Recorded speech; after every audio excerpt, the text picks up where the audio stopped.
नमस्कार मंडळी. मागच्या बोलबर्वाच्या भागामध्ये आपण उर्मिला साठे पाटणकर यांना भेटलो होतो.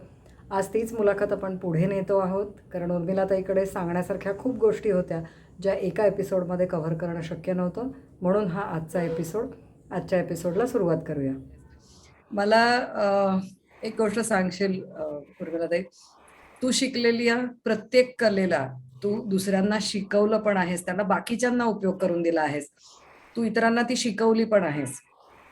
याच्यामध्ये नॉर्मल मुलांना शिकवणं वेगळं आणि स्पेशल ज्या मुलांना म्हणलं जातं, अशा स्पेशल मुलांना शिकवणं वेगळं. स्पेशल मुलांना शिकवायला जातानाचे तुझे अनुभव काय होते, कसे होते, काय सांगशील? हे सगळं आपले आवडीचे छंद एकीकडे मी जोपासतच होते. तर परांजप्यांच्या क्लासमध्ये जेव्हा मी जात होते तेव्हा आमच्या बाईने विचारलं की तुम्हाला कुणाला भरतकाम शिकवायला आवडेल का? मी तुम्हाला नंबर देते, त्या बाईंकडे तुम्ही चौकशी करा. म्हणून त्यांनी आम्हाला एक क्लासमधनं आम्ही दोघीजणी म्हणालो की ठीक आहे, आम्हाला आवडेल. तेव्हा असं काही कल्पना नव्हती कुणाला शिकवायचं आहे काय वगैरे. मग त्या बाईंशी आम्ही फोनवर बोललो. त्या म्हणाल्या की एक शाळा आहे, त्या शाळेतल्या मुलांना शिकवायचं आहे. तर आम्ही म्हटलं ठीक आहे, जाऊन भेटून तर येतो. त्या शाळेत गेलो तर त्याचं शाळेचं नाव अंकुर विद्यालय आणि माधुरीताई नी ती शाळा चालू केली आहे. शाळेत गेल्यावर समजलं की ती नॉर्मल आणि स्पेशल मुलांची शाळा आहे. असं कॉम्बिनेशन तर बघायला मिळत नाही की नॉर्मल मुलांच्या बरोबर ही मुलं पण शिकतायत म्हणून. मग त्यांना भेटलो तर त्या म्हणाल्या की आमच्या शाळेत ही जी स्पेशल मुलं आहेत तर त्यांना तुम्ही शिकवाल का? तर आम्ही म्हटलं हो, भरतकाम शिकवू. मग बोलताना लक्षात आलं की लगेच भरतकाम म्हणजे भरतकामाने नाही सुरुवात होऊ शकत. त्यांना पहिलं बटन लावायला किंवा हुक लावायला असं वगैरे पाहिजे, कारण ते आपल्यापेक्षा खूप मागे म्हणजे तेवढं त्यांची कुवत नसते. त्यामुळे तशा पद्धती तुम्हाला शिकवायला लागेल. आम्हाला तर काहीच त्याचा अनुभव नव्हता. पण माधुरीताईंशी गप्पा मारता मारता मी त्यांना सांगितलं की हो, मी व्हेजिटेबल कार्विंग करते म्हणून. त्या म्हणाल्या हो का, तुमच्याकडे काही आहे का दाखवायला? म्हटलं हो, दाखवते फोटो. म्हणून त्यांना मी मोबाईलवर फोटो दाखवले. त्यांना ते इतके आवडले तर ते म्हणाले हे आमच्या मुलांना तुम्ही शिकवा. आणि माझ्याबरोबर जी ज्योती म्हणून मैत्रीण होती तर ती आम्ही दोघी भरतकामासाठी आलो होतो. तर आम्ही म्हटलं ठीक आहे, ही भरतकाम शिकवेल, मी कार्विंग शिकवेन. पण म्हटलं हो, मी शिकवीन म्हणते, पण ह्या मुलांना शिकवण्याचा मला काही अनुभवच नाही आहे. आणि मला खरी शंका म्हणजे हीच वाटली की ही मुलं कसं काय करू शकतील. आणि मी ही शंका माधुरीताईंना बोलून दाखवली. तर त्या म्हणाल्या की आमची मुलं तुम्ही जे काही शिकवाल ते सगळं शिकतील ह्याची खात्री मला आहे. म्हणजे त्यांना एवढा विश्वास होता त्यांच्या क्या बात है. मुलांबद्दल.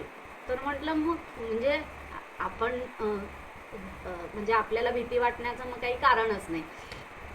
मग तेव्हा असं काहीतरी मे वगैरेचा महिना किंवा शाळा संपून त्यांच्या शाळेत काहीतरी एक 15 का महिनाभर अशी शिबिरं घ्यायची. तर तेव्हा त्या म्हणाल्या मग पहिल्यांदा तुम्ही डेमो द्या, मग त्या मुलांना कसं वाटतंय, त्यांना आवडतंय का वगैरे, म्हणजे ते लक्षात येईल. काय झालं, मी म्हणजे आपण एवढी स्पेशल मुलं एकत्र मी कधीच बघितली नव्हती. त्याच्यात खूप काही काही म्हणजे काही मुलांना तर व्हीलचेअरवर बसलेली होती किंवा असे वेगवेगळे प्रकार त्यांच्यात होते. काही काही जणं थोडंफार समजणारी अशी होती. तर एवढी सगळी मुलं समोर बघून डेमोच्या आधी मला असं वाटलं की मी हे शिकवणार आहे ते त्यांना खरंच कळेल का? पण मी जेव्हा सुरुवात केली, एक कांद्याचं फूल दाखवलं आणि ते रंगामध्ये घातलं आणि त्यांना असं दाखवलं की हे बघा, हे फूल. त्या मुलांनी इतक्या टाळ्या वाजवल्या की मग मला लक्षात आलं की अरे, ह्यांना समजतंय मी काय जे दाखवते. आणि मग तो तास कसा संपला कळलंच नाही. मग मला लक्षात आलं की माधुरीताई जे म्हणत होत्या ते किती खरं आहे. आणि आठवड्यातनं एक दिवस मी त्यांना शिकवायला जायला लागले. आणि माझ्याबरोबर मात्र त्यांच्या बाई पण ताई असायच्या आणि मुलं किती एक 7-8 मुलं असायची. पण ती खूप छान पद्धतीने करायची. म्हणजे आमच्याकडे समज 1-1.5 तास असेल, त्याच्यात भले एकच अ, फूल व्हायचं किंवा काय मी पक्षी शिकवलेला असेल तो एकच व्हायचा. पण ते करायचे ते त्याच्यात त्यांना इतका आनंद व्हायचा आणि मला ते पहिली भीती होती की ते मी पेपर कटरनी ते सगळं शिकवते. ते ह्या मुलांना इजा झाली तर कसं काय ताई? त्या म्हणाल्या, "तुम्ही काळजी करू नका. आमची मुलं सगळं व्यवस्थित हाताळतात." आणि मी जितके दिवस म्हणजे जवळ-जवळ त्यांच्याकडे वर्ष 2 वर्ष शाळेत शिकवलं, त्यामध्ये कधीही कुणाला इजा झाली नाही. बरोबर वा. हळद किंवा बँडेड ठेवलेलं असायचं. पण खरंच त्याचं काही म्हणजे ते वापरायला वापर लागलं करायची नाही. गरज लागली नाही. तर आणि आणि त्या मुलांना अगदी कळायचं हां, की मी म्हणजे मी स्वतः पहिलं काहीतरी करून दाखवलं, की दीदी ते सगळ्यांना दीदी म्हणतात. दीदी छान, छान असं वगैरे करून हे करायचं आणि एक मला गंमत सांगायची म्हणजे माझ्याबरोबर उत्तरा म्हणून माझी मैत्रीण पण माझ्याबरोबर यायची. तर एक वार असं झालं, की मला जमत नव्हतं, फक्त ती एकटी गेली. तर आल्यावर तिने मला सांगितलं, की त्या मुलांनी सगळ्यांनी विचारलं, "दुसरी दीदी का आली नाही?" म्हणजे तुमची अटॅचमेंट होत जाते म्हणतात. म्हणजे आपल्याला असं वाटतं की स्पेशल मुलांना कळतं का? पण हो. नाही. कळतं. त्यांना त्यांच्या भावना त्यांना सांगताही येतात. कधी-कधी बोलून दाखवता येत नसतील मे बी. मग ते डोळ्यांनी बोलत असतील. पण त्यांच्यापर्यंत पोहोचतं हे नक्की. ते तू म्हणतेस तसं त्यांना समजतं का नाही हे मला पण असं वाटत होतं. पण ती मुलं ना अशी समोर यायची, "दीदी माझं नाव सांग, काय आहे?" आणि मला तर माहिती आहे नावं अगदी लक्षात कमी राहतात. त्यामुळे ना मी असं आठवायचं किंवा पटकन शेजारी कुणाला तरी विचारायचं. म्हणजे त्यांना पण इतकं असं असायचं, की दीदीला माझं नाव माहिती आहे की नाही. आणि एकदा अशी गंमत झाली, की दिवाळीच्या वेळेस ना ह्या सगळी मुलं काय काय वस्तू बनवतात तर ते विक्रीसाठी ठेवतात आणि हे जे मार्गदर्शिकेमध्ये सगळं जे काही करतात ना तर त्याचे त्या मुलांना पैसे पण मिळतात त्यांच्या नावे बँकेत शाळेतर्फे वाह! ठेवले क्या जातात. बात है! तर त्याच्यानं ही जी स्पेशल मुलं आहेत ती सुद्धा भाज्या निवडणं चिरणं अशी सगळी कामं करतात. त्याची पाकिटं करून ती विक्रीसाठी शाळेतच ठेवलेली जातात. म्हणजे कोणी पालक येतात किंवा शाळेतल्या बायका असतात ते त्यांच्याकडनं विकत घेतात. तर अशा ह्याच्यात ना दिवाळीच्यासाठी म्हणून मी त्यांच्याकडनं डेकोरेटिव्ह सीडीवर काहीतरी असे काय म्हणतात मणी वगैरे चिकटवून पणत्या वगैरे असं काहीतरी करून घेत होते. तर मला वाटलं ह्या मुलांना काही जमणार नाही एवढं, तर आपण स्पेशल मुलांच्या ऐवजी नॉर्मल मुलांच्यात बसावं आणि त्यांना शिकवावं. तर मी त्यांच्या इथे बसले आणि त्यांच्या ताईंना म्हटलं, "ते स्पेशल मुलांकडे तुम्ही बघा, मी जरा ह्यांना शिकवते." तर ती सगळं आमचं शिकवून झालं आणि ती मुलं माझ्याकडे आली आणि म्हणाली, "दीदी, आम्हाला नाही का शिकवणार आहे तू?" म्हणजे त्यांना लक्षात आलं, की मी इथे बसले आणि ह्या मुलांना शिकवते आणि त्यांना शिकवत नाही आहे. त्यामुळे नक्की त्यांना कळतं, की हे त्याच्यावरनं माझ्या लक्षात आलं, की खरंच त्यांना समज असते. स्पेशल मुलांच्या मध्येच मला अजून एक असं तुला विचारावं असं वाटेल, की अ, काही सामाजिक काम करण्याच्या दृष्टीने पण तू अशा काही मुलांना शिकवायला गेलेली आहेस, की जे काही मोठ्या डिझीज मधून जाता आहेत किंवा काय? त्याबद्दलचा अनुभव सांगशील? हो. मी ना आता ह्याच्याच बरोबर म्हणजे ह्या शाळेत जेव्हा जात होते ना, तेव्हा गोलं आपटे म्हणजे आपटे प्रशाला म्हणून आहेत. मूकबधिर मुलांची शाळा आहे. तर तिथे मी शिकवायला जात होते. तर माझ्याच अजून 2 मैत्रिणी आहेत. तर आम्ही तिथे त्यांना भरतकाम शिकवायला जात होतो. फक्त आता तिथे आम्हाला प्रश्न होता, की त्यांना आपली भाषा कशी कळणार? तर त्या बाई म्हणाल्या, की "तुम्ही काळजी करू नका. आम्ही त्यांना साइन लँग्वेजमधनं शिकवतो." तर मी त्यांच्याकडे आम्ही ना परांजपे बाईंनीच आम्हाला एक रांगोळीचं चित्र काढून दिलं होतं. म्हणजे रांगोळी पण ती भरतकामात करायची. भरतकामानी भरायचे. तर ते टाके. तर ते आम्ही शिकवायला गेलो. मग सुरुवातीला आम्ही असं फळ्यावर लिहून दाखवायचो, की ह्या टाक्याचं नाव हे आहे, ह्या टाक्याचं नाव हे आहे. आणि त्याच्यात म्हणजे ना किती एक 30 मुलं-मुली होते. आणि म्हणजे मुलगेसुद्धा ह्याच्यात तरबेज असतात हे इथे पण एकदा सिद्ध झालं. कारण जवळजवळ निम्मी मुलं आणि निम्म्या मुली होत्या आणि काही काही जी मुलं होती ना त्यांनी पण इतके सुंदर टाके घातलेले होते की म्हणजे खरंच त्यांचं कौतुक वाटलं. आणि काय व्हायचं, ती आम्हाला वाटायचं की ही मुलं अगदी ना शांतपणे काम करतायत म्हणून. तर ती शांतपणे काम करायची नाही, ती साईन लँग्वेजमध्ये आपल्यात एकमेकांच्यात गप्पा मारायची. आणि आम्हाला वर्ग सगळा शांत ना, की एकदम चडीचूप शांतता आहे. तर बरं तू काय केलंयस बघू असं म्हणून विचारायला गेलं तर शेजारी हे आपले खुण्यानी गप्पा मारत. मग त्यांना सांगायला लागायचं, थांबा तुमच्या गप्पा आणि हे करा. तर तेव्हा त्यांना रोटरी क्लबनी स्पॉन्सर केला होता हा कार्यक्रम. तर तिथे हे सगळं आम्ही शिकवलं आणि मग त्या रांगोळ्या नंतर आम्ही लॅमिनेट केल्या आणि मग त्याची विक्री केली आणि ते पैसे त्यांना परत मिळाले. म्हणजे असं त्यांना पण की खूप छान वाटतं की आम्ही काहीतरी शिकलोय आणि त्याचा आपल्याला मोबदला मिळतोय. म्हणजे आपण स्वतःच्या पायावर उभं राहण्याकरता सुद्धा हे आपल्याला त्या गोष्टींचा आपल्याला उपयोग होऊ उपयोग शकतो. होईल हे कळतं. मला अजून एक सांगशील उर्मिला ताई, तू कॅन्सरग्रस्त मुलांसाठी पण काम हो केलं हो आहेस, हो ते कशा हो. पद्धतीचं काम आहे? हं. काय झालं आपल्याला कला येत असेल आणि दुसऱ्या कुणाला ती देण्याची आपली इच्छा असेल, तर मग आपल्याला कोणी विचारलं तर मी सहज हो म्हणते की हो मी शिकवीन आणि मोबदला काही नाही. की आपण समाजाचं काहीतरी देणं लागतोच देणं ना. लागतो. तर आमची एक मैत्रीण आहे, माझ्या शाळेतली मैत्रीण बालमोहनमधली प्रज्ञा पराडकर डॉक्टर आहे. तर ती खूप दिवस मला म्हणत होती की अगं उर्मिला, तू जेव्हा मुंबईला येतेस ना तेव्हा आपण तुझा एक कार्यक्रम डेमो करूया की आमच्या इथे कॅन्सरग्रस्त मुलं आहेत. टाटामध्ये काम करते ती, त्यांचं हॉस्टेल आहे. तर तिथे तू एक दिवस शिकवायला येशील का? तर म्हटलं येईन मी शिकवायला. आणि ना प्रत्येक गोष्टीला योग यायला लागतो. म्हणजे आता माझं माहेर मुंबईला आहे, माझे वडील असतात आता तिथे दादरला. तर मी म्हणजे असं महिन्यातून एकदा वगैरे जाते, पण तिचे दिवस आणि माझे दिवस जुळत नव्हते.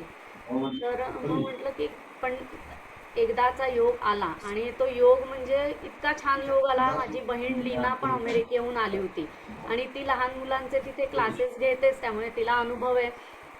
मग आमचं असं ठरलं की लहान मुलांच्या टी शर्ट्सवर आपण त्यांना पेंटिंग पेंटिंग शिकवावं. करायला शिकू. म्हणजे कसं आता भेंडी घेतली त्याचे छाप किंवा आपले इम्प्रेशन्स. कशाने हे करून म्हणजे असं ते वेगवेगळ्या प्रकारचे. मग असं करूया असं हे केलं. तर इथे पुण्यात एक आदित्य केळकर म्हणून आहेत, तर त्यांचं टी शर्टची फॅक्टरी आहे. तर त्यांना मी सांगितलं की असं असं मुलांसाठी शिकवायचं आहे, तर टी शर्टच्या काय किमती आहेत. त्यांनी पण खूप त्याच्यात सवलत म्हणजे टी शर्ट खूप कमी किमतीला विकत दिले तिथे. आणि त्यांची क्वालिटी तर अतिशय सुंदर आहे. आणि मग मला त्यांनी सांगितलं की तुमचं जे काही सगळं सामान तुम्हाला लागेल ते तुम्ही विकत आणा, त्याचे आम्ही तुम्हाला पैसे देऊ. तर म्हटलं चालेल.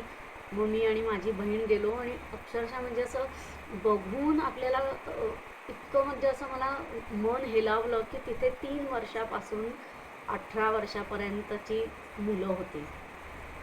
आणि तर त्यांना शिकवायचं होतं, पण म्हणजे त्यांना माहीत पण नसणार एवढ्या लहान वयात की आपल्याला काय झालंय.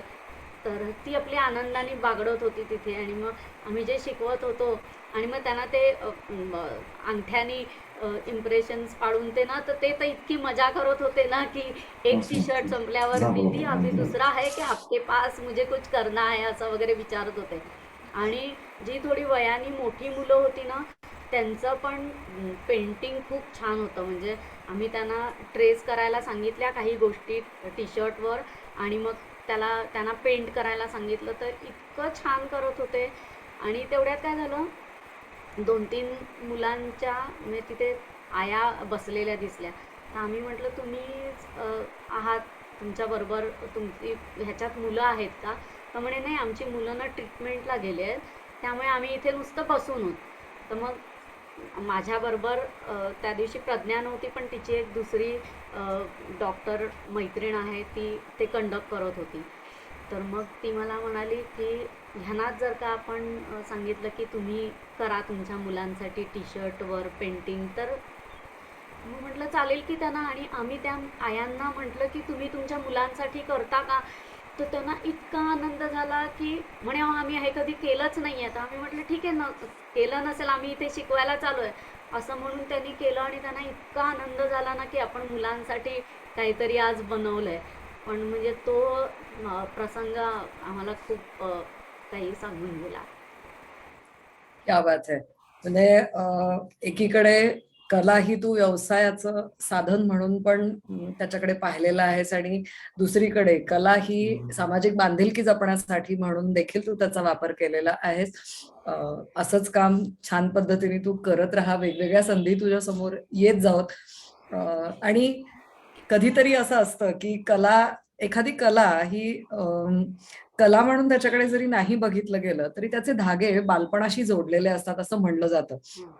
तुझ्या पहिल्या लहानपणाच्या ह्याच्यातल्या उल्लेखात तू सांगितलं होतंस की भोरा तुला खूप उत्तमरित्या फिरवता येतो. हो. आणि मला वाटतं तुझ्या माझ्या एज मधल्या बऱ्याचशा मुली ज्या पूर्वी कॉमन खेळ खेळायच्या त्यांच्या बाबतीत हे असणार आहे, पण हे विसरलं गेलेलं आहे. तर मला वाटतं उर्मिलाताई याच्या संदर्भातला तुझा एक छोटासा व्हिडिओ आमच्याकडे आलेला आहे जो आम्हाला तर आनंद देऊन गेलाच आहे, पण त्याची स्टोरी ऐकायला आम्हाला खरंच आवडेल. काय सांगशील? हां. त्याचं असं झालं होतं की लॉकडाऊन होतं आणि मुंबई पुणे आपण करू शकत नव्हतो. माझे वडील तिथे म्हणजे असतात. ते आता 88 वर्षाचे आहेत. पण स्वतः सगळं करतात. त्याचं म्हणजे त्यांना त्यांच्याकडे काही बघायला लागत नाही. पण काहीतरी कारणांमुळे मला मुंबईला त्यांना भेटायला जायला लागलं होतं. मग मी आणि माझा मुलगा गेलो. मग तेव्हा तर काय लॉकडाऊन होतं, कोणी शाळा नाही, काही नाही, सगळं ऑनलाईन चाललं होतं ना. तर मी ना 2 भोवरे आणले होते विकत. आणि मी घरी म्हटलं आपण तेव्हा ते फिरवायचो, तर आता आपण ते परत एकदा करून बघू, येईल आपल्याला. आणि माझी मैत्रीण सविता, ती आता सविता केतकर, आता गोखले म्हणजे विजय गोखले जो नाटकात काम करतो, प्रसिद्ध नट, त्याची ती बायको, ती आमची मैत्रीण. तर ती आमच्या इथे वरतीच राहते. आणि तिला म्हटलं, ती आणि मी, कारण सगळे हे मुलांचे गेम, ती तर व्हॉलीबॉल पण खेळायची मुलांच्या, आमच्यातली एकटीच मैत्रीण. आणि तर तिला म्हटलं, हे सविता, भोरा फिरवायचा का? ती म्हणाली काय? म्हटलं हो. तर म्हणे आहे का भोरा? तर म्हटलं आहे, मी आणलेत, आणि एक तुझा आणि माझा असे 2 आणलेत. तर ती म्हणाली काय सांगतेस? तर म्हटलं हो हो. तर मग तिच्याच घराच्या बाहेर पहिल्या मजल्यावर कॉरिडॉरमध्ये, चल म्हटलं सुरुवात करू. म्हणून मी तिला पहिला फिरवून दाखवला. तर ती म्हणाली, "हाय तुला येतोय की?" म्हटलं हो येतोय मला.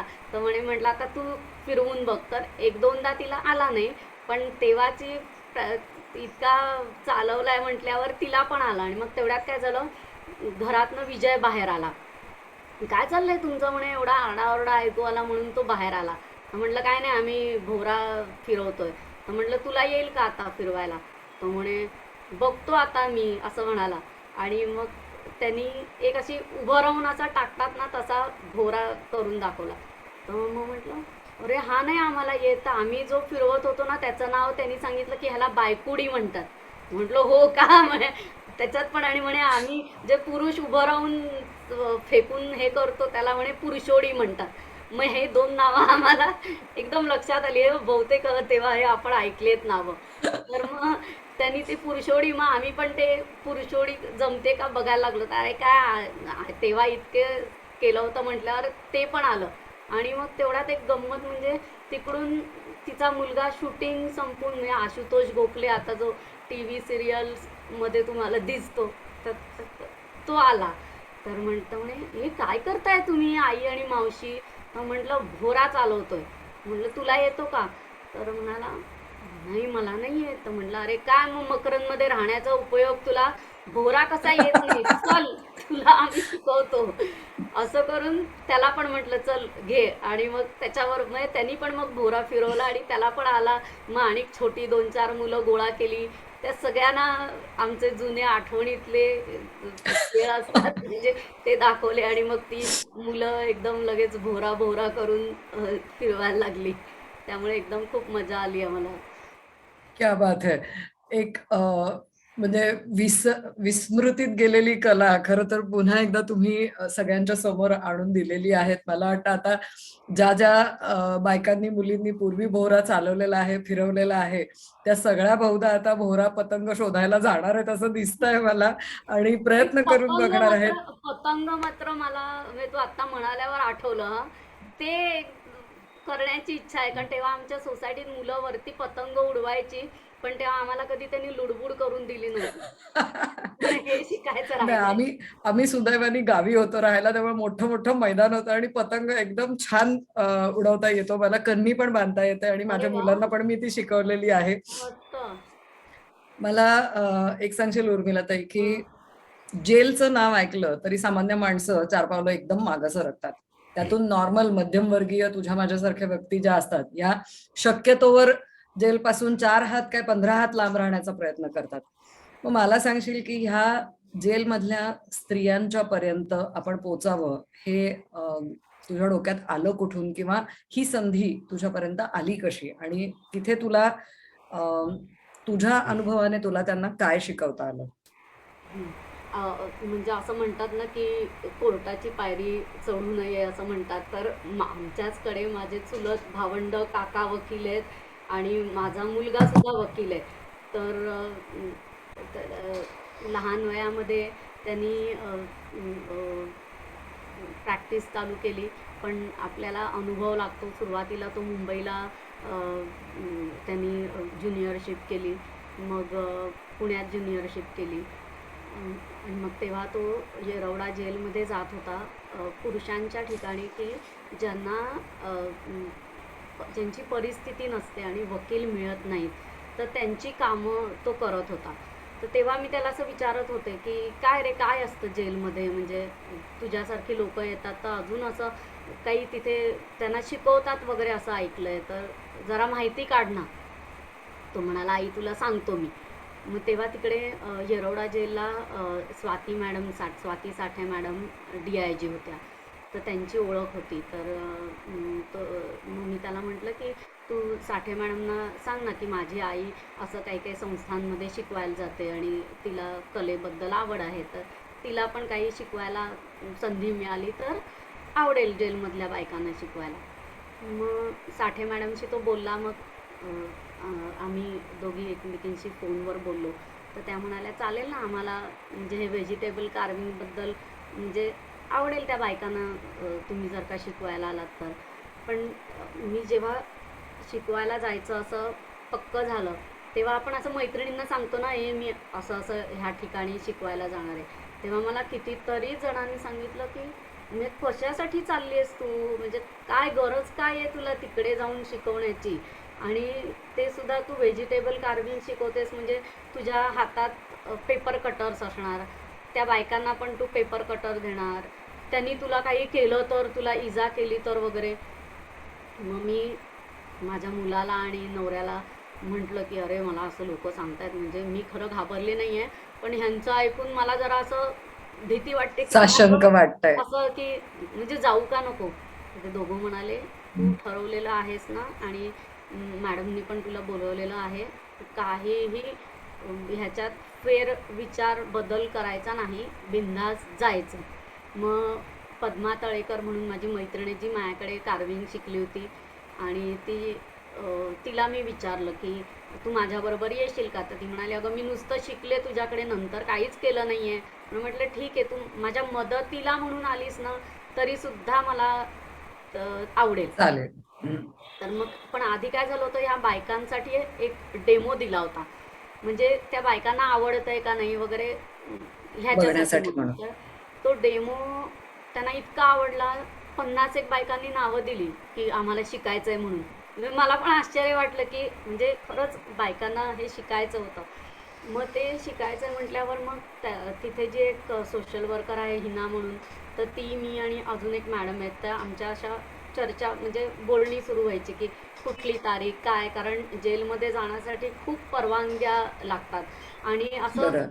म्हणजे व्यक्तीला एका व्यक्तीला असं नाही जात आहेत की तुम्ही कुठल्या तरी संस्थेतर्फे तिथे जाऊ शकता. जायला.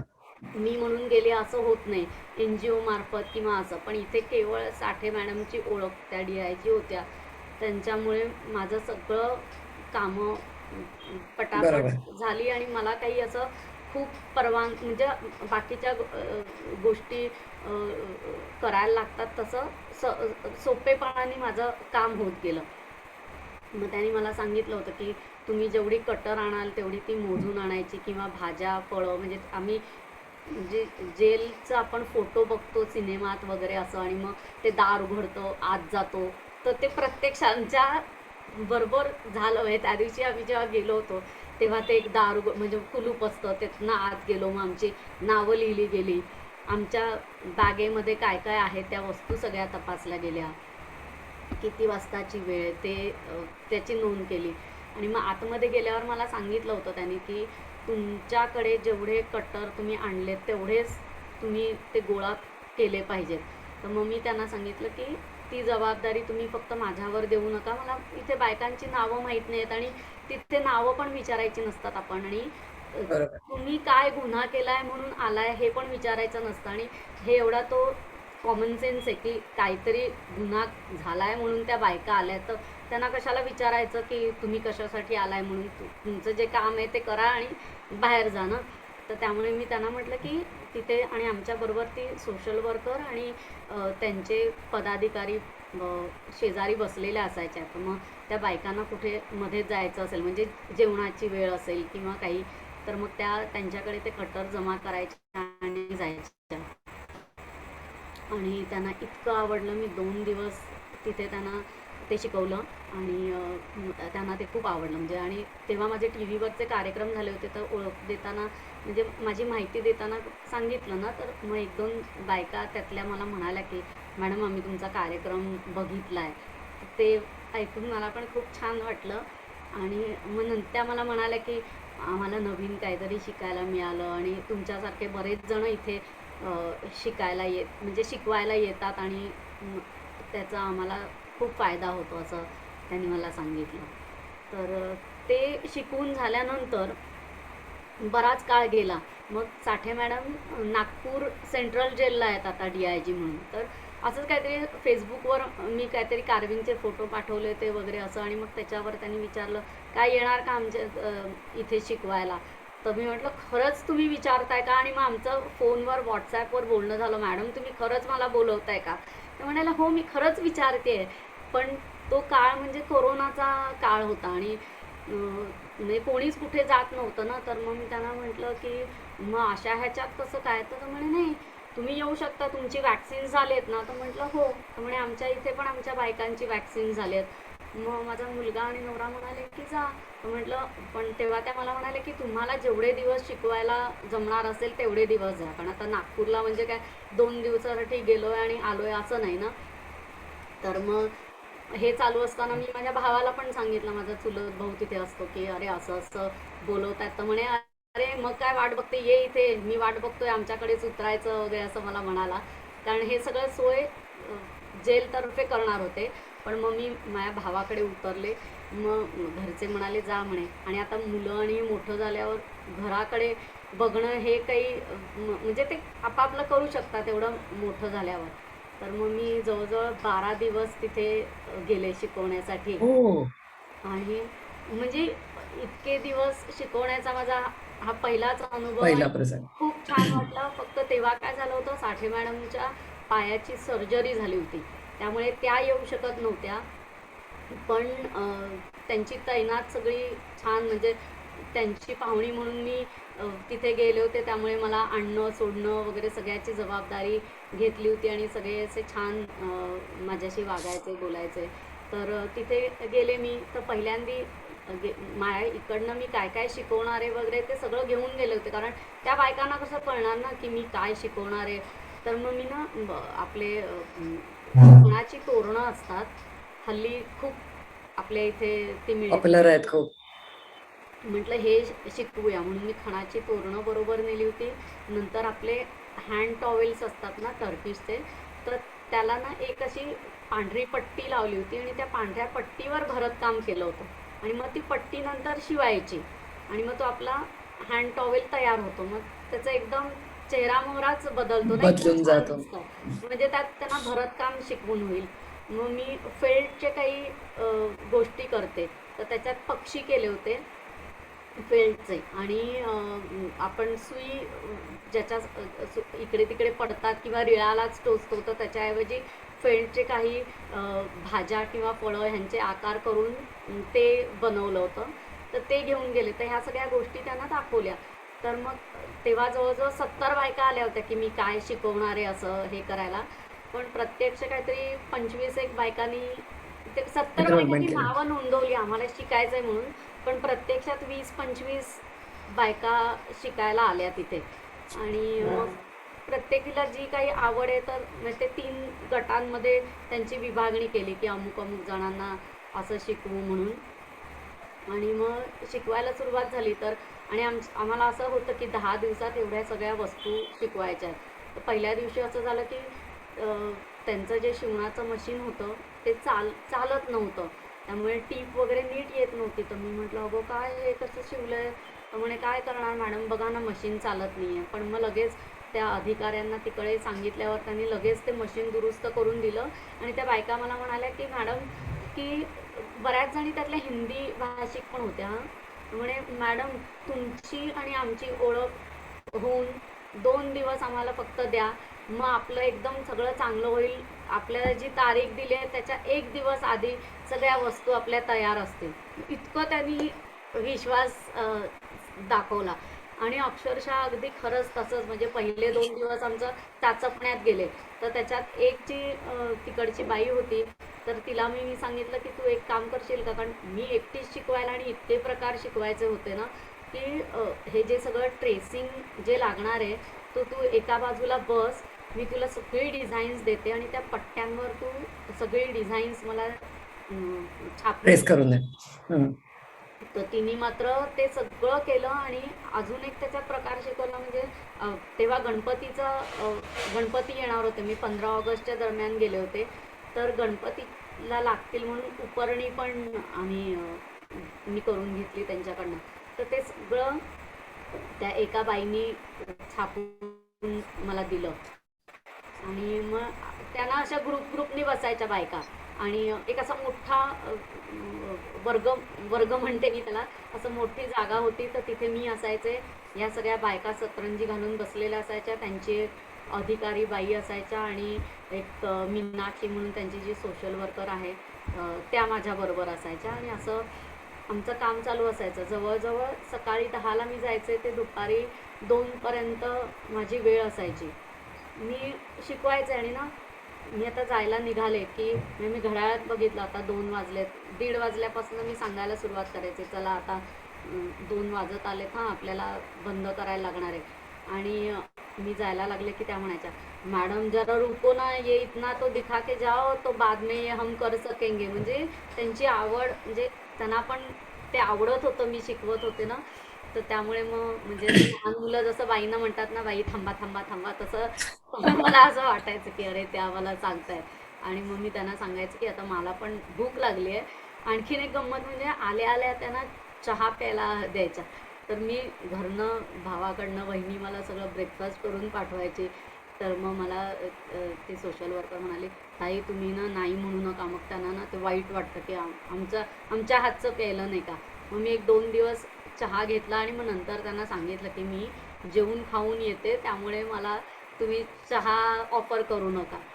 पण मला लागला तर मी तुम्हाला नक्की सांगेन, माझ्यासाठी तुम्ही बनवून द्या, असं म्हणून त्यांना मी सांगितलं. मग हे आमचं काम चालू होतं. आणि त्याच्यात राखी पौर्णिमा आली एक दिवस. तर मग सुट्टी दिली. मग म्हटलं ठीक आहे. मग राखी पौर्णिमेच्या दुसऱ्या दिवशी नेहमीप्रमाणे वर्ग चालू झाला. आणि एक गंमत सांगते, म्हणजे समज मी तिथे 10ला पोचायचे ना, तर त्याच्या आधी ह्या सगळ्या बायका येऊन बसलेल्या असायच्या. म्हणजे माझी वाट बघत बसायच्या त्या. मला खरंच कौतुक वाटलं की, कारण काय माहिती का, आणि काय झालं होतं, कोरोनाच्या 2 वर्षाच्या काळामध्ये तिकडच्या सगळ्या ॲक्टिव्हिटीज बंद होत्या. कोणी शिकवायला जाऊ शकत नव्हतं. म्हणजे बरोबर. माझ्यामुळेच सुरुवात झाली असं मला साठे मॅडमनी सांगितलं. मग तो माझा त्या दिवशीचा वर्ग संपला आणि मी जात होते. तर तेवढ्यात एका बाईनी मला हाक मारली, मॅडमजी जरा रुको. तर मला वाटलं काहीतरी हिला विचारायचं असेल शिवणातलं, म्हणून तिने थांबवलं. तर म्हणे आपका हात दिखाओ जरा. म्हणून म्हटलं का हात कशाला मागते, बघायचंय तिला. मी हात पुढे केला तर तिने ना एक फुलाची सुंदर राखी बनवली होती. ते त्यांच्या आवारातली फुलं गोळा करून क्या बात है. आणि हो खरंच, आणि ती माझ्या हातावर बांधली तिने. आणि मलाच इतकं असं छान, आणि सॅटिन रिबिन वगैरे, आणि इतकी सुंदर आहे की आणि 2 राख्या. तर 2 बांधल्या. तर मी तिला म्हटलं एक काम कर, मी पटकन, माझे केस मोकळे होते, मी एक बो बांधला आणि तिला म्हटलं हा एक माझ्या केसात ते बांध म्हणून, म्हणजे ती माझी हेअरस्टाईल म्हणजे असं छान दिसेल. तर त्यांना ते इतकं म्हणजे कौतुक वाटलं की अरे मला ह्यानी दिलंय आणि लगेच ह्यानी आता ते केसात पण घातलंय, म्हणजे घालून घेतलं. त्यांना ते खूप आवडलं. आणि मग मी त्या बाईला म्हटलं की हे मला तुझ्याकडनं शिकायला आवडेल, कारण ही वेणी काहीतरी वेगळी आहे. तर म्हणाली चालेल, मी तुम्हाला शेवटच्या दिवशी शिकवीन. तर असं त्यांचा एक अनुभव शिकवण्याचा मला आला. आणि काय झालं, समारोपाच्या दिवशी हा पण त्यांना रोटरीनी स्पॉन्सर केला होता कार्यक्रम. तर रोटरीची मंडळी पण आली होती आणि ह्या बायकांची भाषणं, म्हणजे त्यांना विचारलं की तुम्हाला उत्स्फूर्त कुणाला काही बोलायचं आहे का.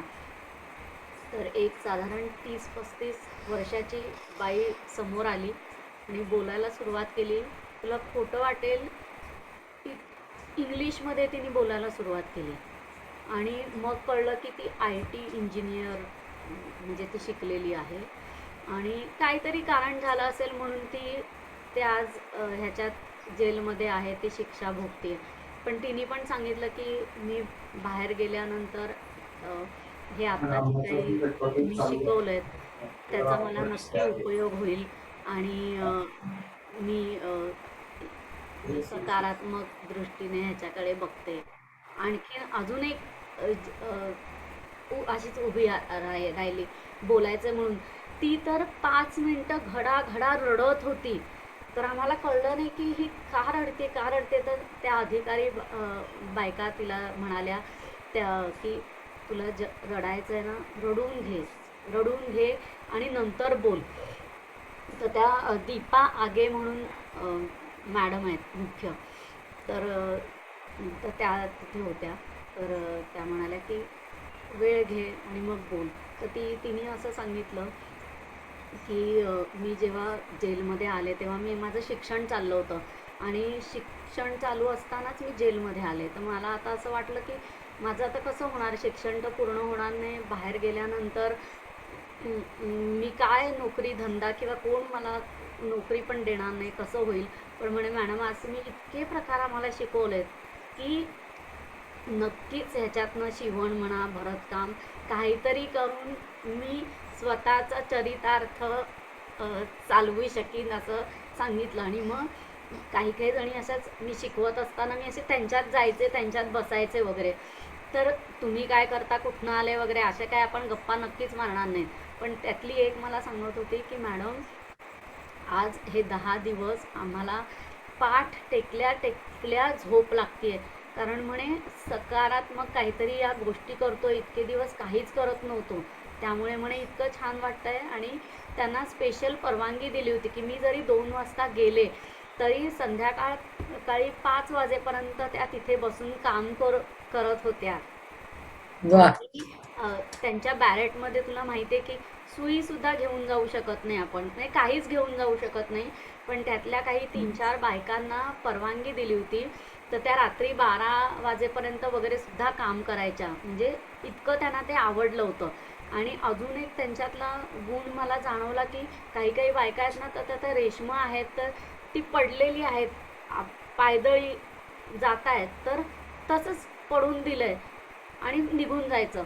पण 2घी जणी त्यातल्या अशा होत्या की त्यांना ओरडल्या की तुम्हाला नीट वापरता येत नाहीत का, हे काय हे असं पडलंय, म्हणजे उगाच फुकट मिळतंय म्हणून तुम्ही असं वापरू नका असं. म्हणजे त्यामुळे मला त्यांचं खरंच कौतुक वाटलं की हे असं त्यांच्याकडनं ऐकायला मिळावं. आणि ज्या दिवशी पहिल्या दिवशी माझ्या कार्यक्रमाचं उद्घाटनसारखं त्यांनी केलं. दीपा आगे मॅडम आणि कोमठे सर होते त्यांच्या हस्ते, आणि अजून 2-3 पाहुणे आणि रोटेरियन सगळे बोलवले होते. तर बघण्यासारखा माहोल होता. म्हणजे रांगोळ्या घातल्या होत्या ह्या बायकांनी इतक्या छान, आणि पांढरे शुभ्र टेबल क्लॉथ, आणि त्याच्यावर ह्यांनी भरतकाम केलेलं सगळं असं, आणि मग त्याच्यात ना ते फ्लॉवर पॉट ठेवले होते. आणि मी लवकर गेले होते, तर त्या सगळं आपापलं त्या मांडत होत्या, फुलं हे ते, आणि त्यांच्या परिसरामध्ये जी फुलं झाडं आहेत त्याची त्यांनी फुलं पानं काढून 7-8 बुके बनवले होते. म्हणजे बाहेर विकत मिळतील त्याच्यापेक्षा सुंदर बुके, आणि ते आम्हाला दिले. म्हणजे त्यांच्याकडनं ह्या गोष्टी मला खरंच असं वाटलं की खूप शिकण्यासारख्या गोष्टी मला वाटल्या ह्या. क्या बात है. हा तुझा जो काही जेल मधला अनुभव आहे तो तर खरंच म्हणजे अंगावरचं मूठभर मांस वाढवणारा नक्कीच आहे, की आपण त्यांना काय देतो आहे आणि आपल्याला त्यांच्याकडून काय घेता येत आहे. म्हणजे क्षणी तू गुरु होतीस, क्षणी तू शिष्य पण झाली होतीस. जसं तुला त्या बाईच्याकडनं राखी शिकता आली, तर आपण म्हणतो की मनुष्य हा कायम शिकत राहणारा प्राणी आहे. नवीन-नवीन काही ना काहीतरी, काही ना काहीतरी तो शिकत असतो. तसंच तुला देखील तिथे काही शिकायला मिळालं, तू काही शिकवून आलीस. हे तुझं काम जे शिक्षण देण्याचं आहे, कला वाटण्याचं आहे, हे अशाच पद्धतीने चालू राहो. तू अजूनही शिकते आहेस, काही ना काहीतरी वेगळं शिकतेस, पुन्हा नव्याने दुसऱ्यांना शिकवायचा प्रयत्न करतेस. हे तुझं काम अशाच पद्धतीने चालत राहो. ही बर्वा स्किन थेरपीकडून तुला यासाठी खरंच खूप खूप शुभेच्छा. तू आज आमच्या इथे आलीस, तुझ्या सगळ्या अनुभवांबद्दल आमच्याशी बोललीस, तुझ्या वेगवेगळ्या कलांबद्दल आम्हाला तू माहिती करून दिलीस, त्याबद्दल खरंच तुझे मनःपूर्वक धन्यवाद. मला पण तुमचे आभार मानायचे की तुम्ही मला ही संधी दिलीत, त्यामुळे मला हे सगळं बोलता आलं आणि माझं मनोगत व्यक्त करता आलं. त्यामुळे तुमचे खूप खूप मी आभारी आहे. थँक्यू. थँक्यू. उर्मिलाताईचे सगळे नंबर्स आणि जे तिने केलेलं काम आहे याचे डिटेल्स खाली आपल्या येणार आहेतच. ज्यांना कुणाला यातलं काही शिकायची इच्छा असेल किंवा काही सामाजिक काम करण्याच्या दृष्टीने तुम्हाला काही शिकायचं असेल, तर जरूर तुम्ही तिला संपर्क करू शकता. धन्यवाद.